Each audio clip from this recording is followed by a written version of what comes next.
Good morning friends. तो आज दिन है मंगलवार का और तारीख है 22 और अभी टाइम हुआ है सुबह 5:45 का। वैसे मैं जल्दी भी उठ जाती हूँ, कई बार 5 साढ़े 5 बजे भी उठ जाती हूँ। वो डिपेंड करता है खुशी के पापा के ऑफिस जाने के टाइमिंग पे। अगर उनको जल्दी जाना होता है तो मैं 5 साढ़े 5 बजे भी उठ जाती हूँ, क्योंकि लंच पैक करना होता है। और सुबह सुबह सबसे पहले उठते ही मैं घुसती हूँ वॉशरूम में, अपना ब्रश करती हूँ, फेस वॉश करती हूँ, बाकी अपने डेली रूटीन के काम निपटाती हूँ। उसके बाद सीधा आ जाती हूँ मैं किचन में। लेकिन किचन में जाने से पहले मैं अपने बालों पे चुन्नी लपेट लेती हूँ, क्योंकि मेरे को बाल बांधने की आदत नहीं है। बाल खुले रखने की आदत है, लेकिन जब आप किचन में काम करते हो तो आपके सिर पे चुन्नी होनी चाहिए, सिर पे कपड़ा होना चाहिए, क्योंकि बाल झड़ते हैं, बाल टूटते हैं कई बार, तो खाने में बाल आने के चांसेस रहते हैं। और वैसे भी हमारे यहाँ माना जाता है कि एक बहू, बेटी या एक औरत जब भी किचन में काम करे, खाना बनाए, तो उसका सिर हमेशा ढका होना चाहिए। सो बस यहाँ उठते ही मैं लग गई हूँ अपने किचन का थोड़ा सा काम समेटने के लिए, क्योंकि आप बाकी किचन देखो मेरा पूरा क्लीन है। सिर्फ इसी एक काउंटर टॉप पे थोड़ा सा सामान रखा हुआ है, जो रात को मैं आलस के कारण बस छोड़ के सो गई थी। और ये किचन के टॉवल हैं जो मैंने कल धोए थे, तो ये रात को उतार के ये भी मैंने एज इट इज़ छोड़ दिए थे। सबसे पहले जो थोड़ा बहुत मेरा किचन फैला हुआ है उसको मैं समेटूंगी, उसके बाद मैं लंच और ब्रेकफास्ट बनाने की तैयारी करूंगी। और किचन टॉवल मेरे पास काफ़ी सारे होते हैं, और जो मेरा सबसे पहला वाला ड्रॉर होता है गैस के नीचे वाला, उसमें मैं अपने सारे किचन टॉवल रखती हूँ, चकला बेलन रखती हूँ, चिमटा रखती हूँ, ताकि अगर बच्चों को भी किचन टॉवल चाहिए या बच्चों के पापा को चाहिए तो उनको बहुत अनईजी सा ना लगे, इजीली वो निकाल लें। और यहाँ मैंने तैयारी शुरू कर दी है नाश्ते की, क्योंकि खुशी भी नाश्ता करके स्कूल जाएगी और खुशी के पापा का भी लंच पैक करना है। तो जी लंच में आज बनेगा मटर पनीर। और सब्ज़ी बनाने से पहले जो भी छोटी छोटी तैयारियां होती हैं मैं पहले करके रख लेती हूँ, ताकि बाद में हबड़ तबड़ ना मचे और छौंक जलने का डर ना रहे। तो प्याज को मैंने बहुत बारीक चॉप कर लिया है मिक्सी के जार में ही। अब मैं बना रही हूँ टमाटो प्योरे। तो टमाटो प्योरे के लिए मैंने 2 टमाटर, 6-7 हरी मिर्च और 7-8 काजू लिए हैं, और उनको मैंने बहुत बारीक पीस लिया है। अब यहाँ मैं क्या करती हूँ कि जब मैं काम करती हूँ और मेरा काम ख़त्म हो जाता है, तो जो सामान मैंने जहाँ से निकाला है मैं वापस उसको अपनी जगह पे रख देती हूँ, और जहाँ पे चॉपिंग और कटिंग हुई होती है वहाँ से मैं एक बारी साफ़ कर देती हूँ। और मुझे लगता है कि शायद हर औरत जो एक घर, बच्चे, परिवार सबको संभालती है, वो शायद इन छोटी छोटी चीज़ों का ध्यान रखती होगी। हर औरत ये छोटी छोटी टिप्स किचन में यूज़ करती होंगी, जो बहुत ज़्यादा टाइम सेवर होती हैं। ज़्यादा परेशानी बाद में नहीं होती है, काम ख़त्म करने के बाद ये टेंशन नहीं रहती है कि नहीं हमें किचन समेटना है, इतना काम फैल गया है। तो ये छोटी छोटी चीज़ें अगर हम फॉलो करते हैं तो बहुत सारी हमारे टाइम की बचत हो जाती है। तो जी मटर पनीर बन रही है बटर में, और जो भी मैंने प्याज, टमाटर, लहसुन कूट के और पीस के रखे थे वो मैंने अच्छे से बटर में भून लिए हैं। और मैंने अब इसमें ऐड कर दिया है नमक, हल्दी, धनिया पाउडर, खूब सारी कश्मीरी लाल मिर्च और हींग। हींग मैंने बटर में नहीं भुनी थी, क्योंकि बहुत बार ऐसा होता है कि बटर में हींग जल जाती है।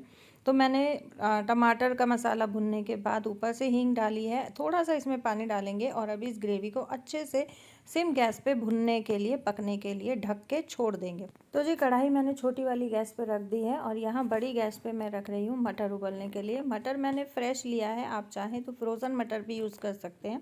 फ्रोज़न मटर को उबालने की ज़रूरत नहीं पड़ती है, लेकिन अभी मार्केट में फ़्रेश मटर आ रही हैं, तो मैंने फ़्रेश मटर यूज़ किया है।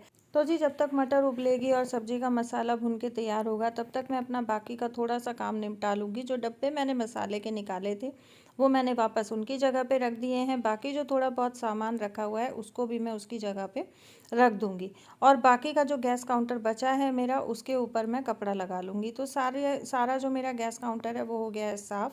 और अब आती है जी पनीर काटने की बारी। तो पनीर आप किसी भी शेप में, कितने भी छोटे कितने भी बड़े, अपने हिसाब से काट सकते हो। मैं बहुत ज़्यादा बड़े पीस नहीं रखती हूँ पनीर के, क्योंकि पनीर जैसे ही ग्रेवी में जाएगा, बॉईल होगा, तो इसका साइज़ और थोड़ा बड़ा हो जाता है। तो जी पनीर भी कट गया है, मटर भी उबल गई है और अब हम संभाल लेते हैं एक बारी अपनी सब्जी के मसाले को। तो मसाला भी यहाँ देखो बहुत अच्छे से भुन के रेडी हो गया है। अब इसमें डाल देंगे पनीर। पनीर मैं कच्चा ही डाल रही हूँ। अगर आप भून के डालना चाहते हैं तो इसको शैलो फ्राई या डीप फ्राई करके डाल सकते हैं, बट मैं कच्चा ही डालती हूँ।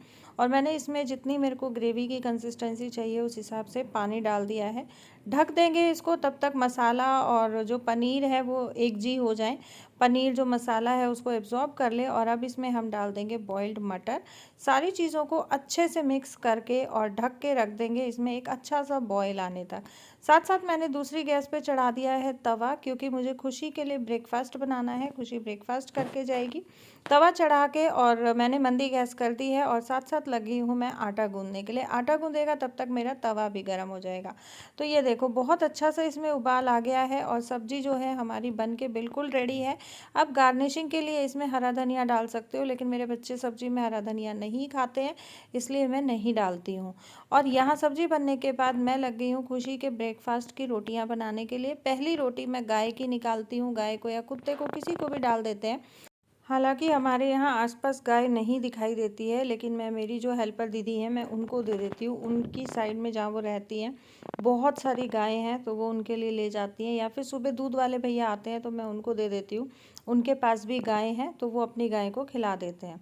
और यहाँ मैं सिर्फ खुशी के नाश्ते की रोटियाँ बनाऊँगी, क्योंकि लंच वो लेके नहीं जाती है। एक रोटी दो रोटी जैसी भी उसको भूख होती है वो सुबह नाश्ते में खा जाती है। और औरतों की ज़िंदगी में जो सबसे भागदौड़ वाला टाइम होता है ना पूरे दिन में, वो ये सुबह का ही टाइम होता है, जिसमें सबसे ज़्यादा जल्दबाजी होती है, सबसे ज़्यादा भागदौड़ होती है। लेकिन जो छोटी छोटी टिप्स मैंने आप लोगों के साथ शेयर की हैं वो फॉलो करें तो बहुत टाइम सेविंग हो जाती है। तो जी खुशी को स्कूल छोड़ के आने के बाद मेरा नहाना धोना हो गया है और मैंने मेरे ड्राइंग रूम को ना थोड़ा सा डेकोरेट किया हुआ है ये आर्टिफिशियल बेल से। और ये बेल जो है ये नीचे गिर गई थी, तो मैंने कहा चलो पहले जोत लगाने से पहले इसी को लगा देते हैं। बस यही है कि जो काम आपको जिस टाइम दिखाई दे उसको तुरंत उसी टाइम कर देना चाहिए, बाद के लिए नहीं छोड़ना चाहिए। क्योंकि अगर हम उसी टाइम कर देते हैं तो टाइम की भी बचत होती है, बाद के लिए छोड़ते हैं तो वो बहुत बड़ी सिरदर्दी बन जाता है। तो जी अभी घर का सारा काम निपटा के लंच की पूरी तैयारी करके और मैं आई हूँ खुशी को लेने के लिए। मतलब लंच बना के आई हूँ। लंच के लिए मैंने बनाई है चावल, सुबह सब्जी बनाई थी मटर पनीर की, और नाश्ते में रोटी हो गई थी। और मैंने अभी तक कुछ नहीं खाया है। टाइम हो गया है 1:10, क्योंकि सुबह से मैं काम में लगी हुई थी। तो मेरा ये था कि पहले एक बार काम निमट जाए उसके बाद देखेंगे। तो अभी मैं जाके सीधा लंच ही करूँगी। और खुशी को वैसे मैंने पिक कर लिया है। खुशी गई है जूस पैक कराने, क्योंकि मेरे को लेने थे फ्रूट्स। हमारे जहाँ हम लोग रहते हैं उस साइड पे फ्रूट वाला खड़ा होता है, मिलते भी हैं, लेकिन ना तो उनकी ना क्वालिटी अच्छी होती है और रेट भी बहुत हाई रहता है। तो मैं इस साइड जिधर बच्चों का स्कूल पढ़ता है उस साइड हम पहले रहते थे। तो ये है कि यहाँ सब्जी वाले फ्रूट वाले सब जानते हैं। और जब आपका कस्टमर पुराना होता है ना, या आप जिससे कोई भी चीज़ खरीदते हो, तो वहाँ पे आपको क्वालिटी भी थोड़ी अच्छी मिल जाती है और रेट में भी थोड़ी सी रियायत हो जाती है। तो मैं हफ्ते का नहीं तो 5-7 दिन का, 5 दिन का, 4 दिन का फ्रूट और सब्जियां इकट्ठी ले जाती हूँ, बच्चों को लेने आती हूँ। तो जी एक औरत की लाइफ में जो घर बच्चे परिवार बाहर सारे काम अकेले संभालती है, अपने कंधों पे सारी जिम्मेदारियां लेके चलती है, उसके लिए टाइम मैनेजमेंट बहुत ज़रूरी है।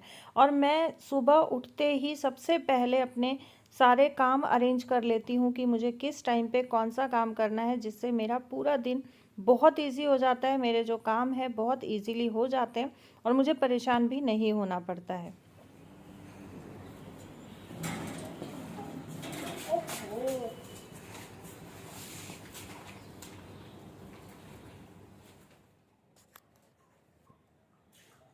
ये ना अगर इसमें प्रॉब्लम है तो वो वाला लगा दो, वो भी नया है। ये दोनों ना एक दिन के आगे पीछे में हम लेके आए थे, क्योंकि उसमें भी प्रेशर नहीं आ रहा था। हमने सोचा शायद उसमें कमी है, फिर ये लेके आए, इसमें भी प्रेशर नहीं आ रहा था। प्रेशर तो उसके वजह से नहीं आ रहा था ना, जो किसकी वजह से? ऊपर की वजह से। तो उसके वाले का लगा दो अगर इसका ये खराब है तो।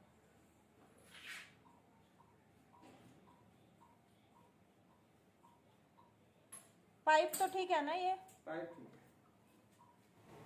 क्या दिक्कत है इनमें?